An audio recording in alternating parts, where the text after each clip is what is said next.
নবী করিম সাল্লাল্লাহু আলাইহি ওয়াসাল্লাম ইরশাদ করেন, যখন আজরাইল আলাইহিস সালাম কোনো যুবকের জান কবজ করে, যুবকের জান কবজ করার পরে যখন আজরাইল আলাইহিস সালাম আল্লাহর দরবারে যায়, তখন আল্লাহ তো সব কিছু জানে। তারপরে আল্লাহ জিজ্ঞেস করে, তুমি কি একজন যুবকের জান কবজ করেছো? বলে, হ্যাঁ রব্বে জুল জালাল, আমি একজন যুবকের জান কবজ করেছি। বলে, তুমি তো বৃদ্ধ বাবার কোমর ভেঙে দিয়েছো, তুমি তো তার স্ত্রীকে বিধবা করে দিয়েছো, সন্তানদেরকে এতিম করে দিয়েছো, তুমি তো তার বোনকে বেসাহারা করে দিয়েছো, তুমি তো তার মার কলিজার টুকরাকে কেড়ে নিয়েছো। আচ্ছা এখন বলো, তুমি যখন ওই যুবকের জান কবজ করেছো, তখন তার মা, তার বাবা, তার আত্মীয়, তার সন্তানদেরকে কি অবস্থায় দেখতে পেয়েছো? তখন হযরত আজরাইল আলাইহিস সালাম বলছেন, আল্লাহ, আমি যখন ওই সন্তানদেরকে এতিম করেছি, আমি যখন ওই মহিলাকে বিধবা করেছি, আমি যখন ওই মার কলিজার টুকরাকে আমি কেড়ে নিয়েছি, আমি যখন ওই বাবার কোমরকে ভেঙে দিয়েছি, তখন তারা আর কিছুই বলছে না, তারা একটা কথাই বলছে, ইন্না লিল্লাহি ওয়া ইন্না ইলাইহি রাজিউন।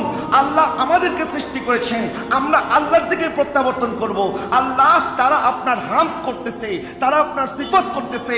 তখন আমার আল্লাহ বলছেন, আজরাইল শুনে রাখো, ওই ফ্যামিলি থেকে তুমি গার্জিয়ানকে যেভাবে নিয়ে এসেছো, আমি আল্লাহ নিজে ওই ফ্যামিলির জিম্মাদার হয়ে গেলাম, এবং জান্নাতের মধ্যে আমি আল্লাহ একটা ঘর নির্মাণ করব, যার নাম হচ্ছে বাইতুল হামদ, এবং তাদেরকে আমি ওই ঘরের মেহমান বানিয়ে দেব। এইভাবে আল্লাহ ধৈর্যের প্রতিদান দিয়ে থাকেন। আল্লাহ বলছেন, ইয়া আইয়ুহাল্লাযীনা আমানুস্তাঈনু বিস-সাবরি ওয়াস-সালাত। দুইটা মাধ্যমে আমি আল্লাহর কাছে সাহায্য প্রার্থনা করো, সবরের মাধ্যমে এবং সলাতের মাধ্যমে। এখানে সবরের কথা আগে বলেছেন, সলাতের কথা পরে বলেছেন। প্রশ্ন হচ্ছে, কিয়ামতের ময়দানে আল্লাহ পাক যখন মুমিনদের কাছ থেকে হিসাব চাইবেন, সবার আগে হিসাব চাইবেন সলাতের, নামাজের। এখানে তো এইভাবে বললে ওইটার সাথে সংযোগ হতো যদি আল্লাহ সলাতের কথা আগে বলতেন, সবরের কথা পরে বলতেন।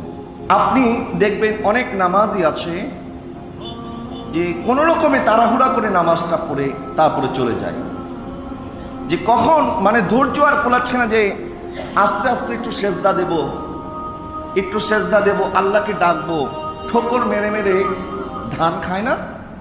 অনেক মুসলমান এমন আছে মুরগির মতো সেজদার মধ্যে ঠোকর দেয়, অর্থাৎ দেয় আবার উঠায়। তো আমার নবী বলছেন, কিয়ামতের ময়দানে তার এই নামাজ তার মুখের মধ্যে মারা হবে, যে নামাজের মধ্যে কোনো খুশু খুদু নাই।